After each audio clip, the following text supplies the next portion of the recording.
Can you safely put a car seat in a U-Haul or moving truck? It's one of the most common questions parents ask before moving, and the answer may surprise you. In most cases, it's not recommended. Unlike passenger vehicles, most moving trucks from companies like U-Haul, Penske, Budget, and Enterprise don't have a rear seat. Instead, they typically have a 2- or 3-person front bench seat designed for adults, not child safety seats. Child passenger safety experts generally recommend that children ride in the back seat whenever possible.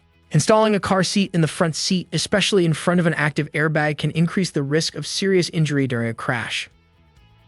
Some rental truck companies also state that their vehicles may not meet child restraint requirements, so it's important to review both the truck manufacturer's recommendations and your state's child passenger safety laws before your move. So, what's the safest option? If possible, have another adult drive your personal vehicle while your child rides in their properly installed car seat.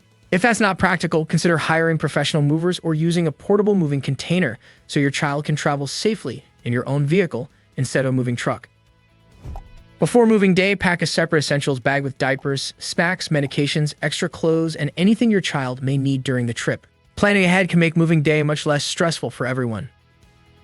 Your child's safety should always come first. Choosing the right transportation option can help make your move safer, easier, and far less stressful. Want more expert tips and free moving quotes? Visit Movers.com and contact us to plan a smarter, easier, and more affordable move. Like, share, and subscribe, and hit the bell so you never miss our moving guides and relocation tips.